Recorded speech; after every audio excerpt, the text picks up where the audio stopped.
दोस्तों अभी 2 दिन पहले ही चंद्रशेखर आजाद के मथुरा में जिस तरीके से उनके काफिले पर हमला हुआ था, उसको लेकर अभी जो भीम आर्मी के समर्थक हैं, जो अम्बेडकरवादी हैं, उनका भी गुस्सा शांत ही नहीं हुआ था कि तब तक दोस्तों आपको बता दूं कि आज फिर से चंद्रशेखर आजाद के ऊपर बड़ा हमला हुआ है। आपको बताओ दोस्तों कि आज चंद्रशेखर आजाद के ऊपर हमला उड़ीसा की राजधानी भुवनेश्वर में हुआ दोस्तों, और चंद्रशेखर आजाद बाल बाल बचे हैं। जी हाँ दोस्तों, आप सही सुन रहे हैं, चंद्रशेखर आजाद के ऊपर आपको बता दूं कि मथुरा के बाद जो उड़ीसा की राजधानी भुवनेश्वर में चंद्रशेखर आजाद के ऊपर हमला हो गया है। और जो हमलावर थे दोस्तों, आपको बता दूं कि अखिल भारतीय विद्यार्थी परिषद के तमाम मेंबर थे और लगभग 250 लोगों की संख्या में तमाम गुंडे उतरकर चंद्रशेखर आजाद को घेरे, उनके गाड़ियों पर पथराव करने का काम किया और हर तरीके से चंद्रशेखर आजाद को मारने की कोशिश किए।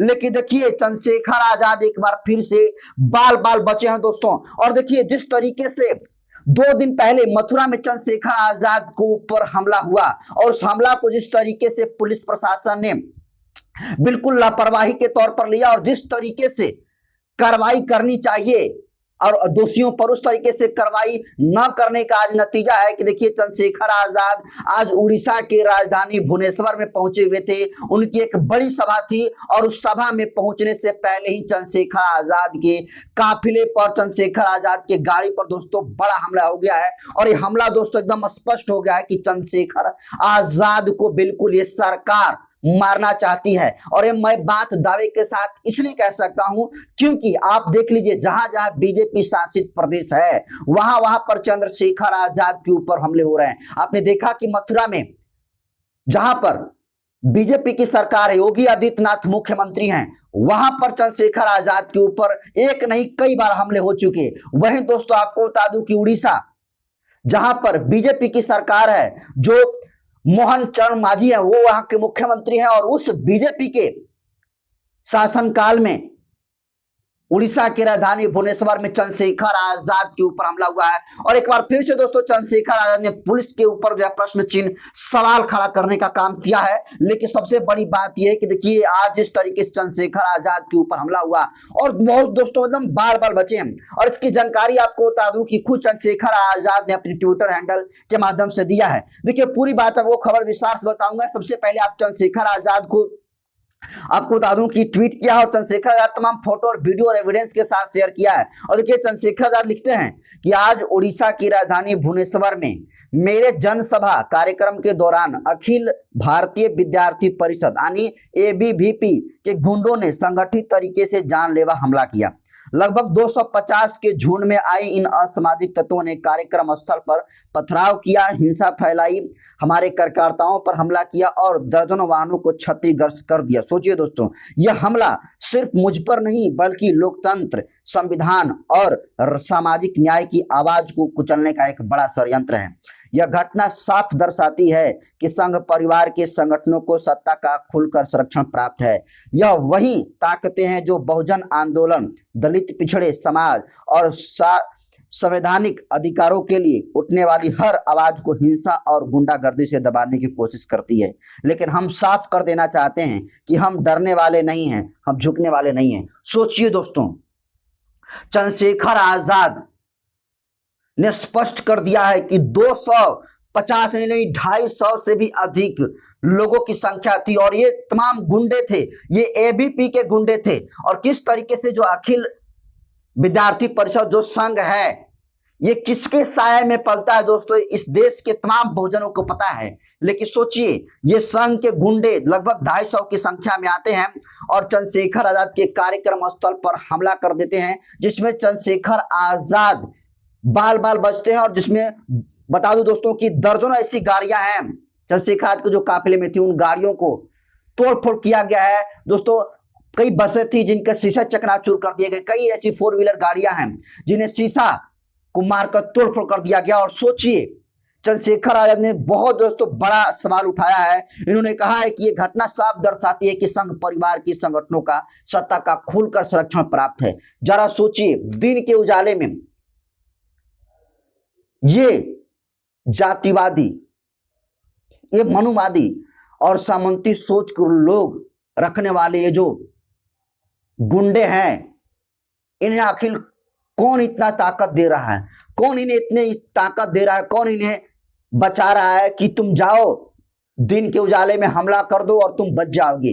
कहीं ना कहीं दोस्तों जिस तरीके से चंद्रशेखर आजाद के ऊपर हमले हो रहे हैं, दिन के उजाले में जिस तरीके से हमले हो रहे हैं, ये काफी चिंताजनक है। ये सवाल एकदम स्पष्ट है कि देखिए ये सरकार कितना बहुजन विरोधी है, कितना दलित विरोधी, और ये चंद्रशेखर आजाद के बढ़ते हुए कद से कितना जलती है, एकदम स्पष्ट हो गया है। क्योंकि सोचिए अगर इस देश में अगर लॉ एंड ऑर्डर नाम की कोई चीज होती तो चंद्रशेखर आजाद के ऊपर हमला करने से पहले जो जातिवादी गुंडे हैं वो एक नहीं 1000 बार सोचते। लेकिन कौन है ये ताकतें, कौन है ये गुंडे जिन्हें इस बात का तनिक भी खौफ नहीं है कि हम इस देश के मेंबर ऑफ पार्लियामेंट के बहुजनों के सबसे मजबूत आवाज चंद्रशेखर आजाद के ऊपर हमले करेंगे और बच जाएंगे। और कौन इन्हें बचा रहा है दोस्तों, अब एकदम स्पष्ट हो चुका है। और अगर इस मामले में भी संलिप्त जो अपराधी हैं और अगर उनकी गिरफ्तारी नहीं होती है तो कहीं ना कहीं एक बहुत बड़ा जैन सैलाब सड़कों पर चंद्रशेखर आजाद के सम्मान में लोग उतरने का काम करेंगे। क्योंकि सोचिए चंद्रशेखर आजाद ने किसी का क्या बिगाड़ा है। चंद्रशेखर आजाद दोस्तों इस देश में जो 90% लोगों की संख्या है, जो बहुजन समाज है, जो SC OBC समाज है, उनके लिए आवाज बुलंद करने का काम करते हैं। जहां कहीं भी जुल्म जाती होती है वहां पर जाते हैं और न्याय दिलाने का काम करते हैं। और यही वो बात है, यही वो चीज है जिसके वजह से घनघोर मानसिकता जो जिनके दिमाग में जहर भरा है, वो जातिवादी जहर चंद्रशेखर आजाद के इस कद को, इस करते हुए काम को बर्दाश्त नहीं कर पा रहे हैं, तब चंद्रशेखर आजाद के ऊपर कायराना हमला कर रहे हैं। लेकिन दोस्तों सोचिए अगर चंद्रशेखर आजाद, सोचिए जिनके साथ एक बहुत बड़ा जो है कारवां चलता है, जो मेंबर ऑफ पार्लियामेंट हैं, उनके ऊपर हमला हो जाता है तो आप सोचिए कि इस देश के जो आम आवाम है वो किस तरीके से जिंदगी बसर कर रहा है। अपने आप में दोस्तों सोचकर ही रूह कांप जाती है। अब जरा कल्पना करिए चंद्रशेखर आजाद के ऊपर इतने हमले हो रहे हैं, एक के बाद एक लगातार हमले हो रहे हैं। और जब दोस्तों मथुरा में हमला हुआ था तो सही तरीके से पुलिस प्रशासन ने कार्रवाई नहीं किया। उसके बाद तमाम जिला मुख्यालयों पर सड़कों पर उतरकर तमाम भीम आर्मी और आजाद समाज पार्टी के समर्थक सड़कों पर आए और धरना प्रदर्शन दिए और साथ में चंद्रशेखर आजाद के लिए Z+ सिक्योरिटी सुरक्षा की भी मांग किए। लेकिन ये सरकार कुंभकर्णी की नींद में सो रही है और उसे तनिक भी ख्याल नहीं है कि इस देश का कोई भी बहुजन नेता हो, मर जाए कट जाए, उसे कोई भी मतलब नहीं है। और देखिए सरकार का लापरवाही का सबसे बड़ा नतीजा सामने आज हुआ कि चंद्रशेखर आजाद एक बार फिर से उड़ीसा के राजधानी भुवनेश्वर में बाल बाल जो है बचे हुए हैं। सोचिए ये अपने आप में दोस्तों बहुत खबर है, इस वक्त की सबसे बड़ी खबर। दोस्तों सोचिए चंद्रशेखर आजाद हमेशा जो जातिवादी गुंडे हैं, जो मनुवादी और सामंती सोच के लोग हैं, हमेशा से ये सोच चंद्रशेखर आजाद को मारना चाहती हैं। और आज देखिए लगभग 250 की संख्या चंद्रशेखर आजाद ने बताई है, लेकिन ये इससे भी ज्यादा संख्या हो सकते हैं क्योंकि चंद्रशेखर आजाद जो यहाँ पर लिखे होंगे तो गिने तो नहीं होंगे,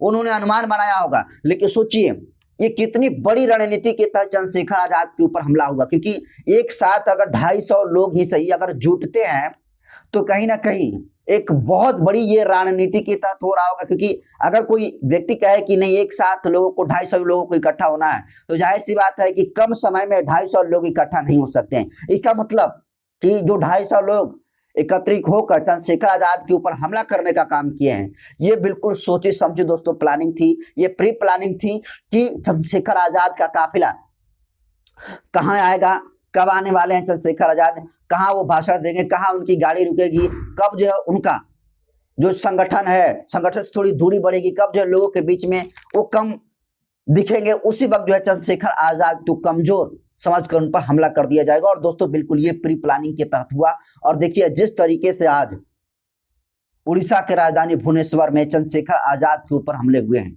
अपने आप में काफी ये चिंता का विषय है। और साथ में ये सवाल लॉ एंड ऑर्डर पर भी है कि एक के बाद एक लगातार चंद्रशेखर आजाद के ऊपर अलग अलग जगहों पर हमले हो रहे हैं, लेकिन इतने हमले हो जाने के बावजूद भी सरकार की तरफ से कोई ठोस कदम नहीं उठाए जा रहे हैं। सरकार कुंभकर्णी की नींद में सो रही है। गृह मंत्रालय और गृह मंत्रालय के मुखिया अमित शाह अपने आंखों पर काला पट्टी बांध लिए, क्योंकि अगर वो चंद्रशेखर आजाद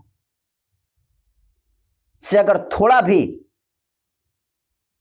सेंसिटिव या सहानुभूति रखते तो निश्चित तौर पर चंद्रशेखर आजाद का जिस तरीके से ऊपर खतरा मंडरा रहा है, उस खतरे को देखते हुए चंद्रशेखर आजाद को जेड प्लस सिक्योरिटी दे देते। लेकिन सोचिए, इस देश में नाचने गाने वालों को जेड प्लस सिक्योरिटी सुरक्षा मिल जाती है, जिनके कोई जान की खतरा नहीं है, उन नेताओं को भी जेड प्लस सिक्योरिटी सुरक्षा मिल जाती है। लेकिन सोचिए, इस देश में 24 घंटे 7 दिन हमेशा, क्या दिन क्या रात, लोगों के बीच में खड़े होकर उनके लिए लड़ने वाला एकमात्र शख्स भीम आर्मी के चीफ और नगीना के सांसद चंद्रशेखर आजाद रहते हैं, और हमेशा उनके ऊपर हमला होने की गुंजाइश होती है। लेकिन फिर भी ये सरकार कितनी लापरवाह है कि अब बिल्कुल स्पष्ट हो गया है कि अगर सरकार समय रहते हुए अगर 2-4 दिनों के अंदर इस हमले के बाद अगर उन्हें जेड प्लस सिक्योरिटी सुरक्षा नहीं देती है, तो कहीं ना कहीं सीधे सीधे तौर पर जितने सारे अम्बेडकरवादी लोग हैं वो सरकार को दोष देंगे, वो प्रशासन के लोग दोष देंगे। और सबसे बड़ी बात ये कि देखिए, किसी भी व्यक्ति पर हमला होता है तो आईबी रिपोर्ट उसको देखती है। तो उस वक्त जो इंटेलिजेंस रिपोर्ट थी वो क्या कर रही थी? सबसे बड़ा बात, क्या चंद्रशेखर आजाद के ऊपर जब मथुरा में हुआ, क्या वो नेशनल मुद्दा नहीं बना? नेशनल मुद्दा दोस्तों बना, और तमाम लोगों ने देखा कि किस तरीके से हथियार लहराते लोग आए हुए और चंद्रशेखर आजाद के ऊपर काफिले पर हमला कर देते हैं। लेकिन इस हमले से सबक न लेते हुए इंटेलिजेंस रिपोर्ट ने लापरवाही की, और लापरवाही का सबसे बड़ा नतीजा ये हुआ कि आज फिर से उड़ीसा की राजधानी भुवनेश्वर में चंद्रशेखर आजाद के ऊपर हमला हुआ है, जिसमें चंद्रशेखर आजाद दोस्तों बाल बाल बचे हुए हैं। और सोचिए, उत्तर प्रदेश में भी बीजेपी की सरकार, उड़ीसा में भी बीजेपी की सरकार, और जहां जहां भी चंद्रशेखर आजाद के ऊपर हमले हो रहे हैं वहां वहां बीजेपी की सरकार है। तो समझ लीजिए कि बिल्कुल सोची समझी और प्री प्लानिंग के तहत ये हो रहा है। फिलहाल दोस्तों, मथुरा के बाद जिस तरीके से चंद्रशेखर आजाद के ऊपर उड़ीसा की राजधानी भुवनेश्वर में चंद्रशेखर आजाद के ऊपर हमला हुआ है, 200-250 लोगों की संख्या में एबीपीवी के गुंडे आते हैं, चंद्रशेखर आजाद के ऊपर हमला करते हैं, जिसमें चंद्रशेखर आजाद बाल बाल बचते हैं। कई गाड़ियों के शीशे टूट गए हैं। इसको आप कैसे दोस्तों देखते हैं? और इस वीडियो को इतना ज्यादा शेयर करिए ताकि इस देश के आम आवाम को पता चले कि ये सरकारें किस तरीके से बहुजन समाज के नेताओं को नजरअंदाज करती है, किस तरीके से बहुजन नेताओं के जान की कीमत बिल्कुल जीरो वैल्यू समझती है, और ये बड़ी लापरवाही के तहत इतने बड़े हादसे हो रहे हैं।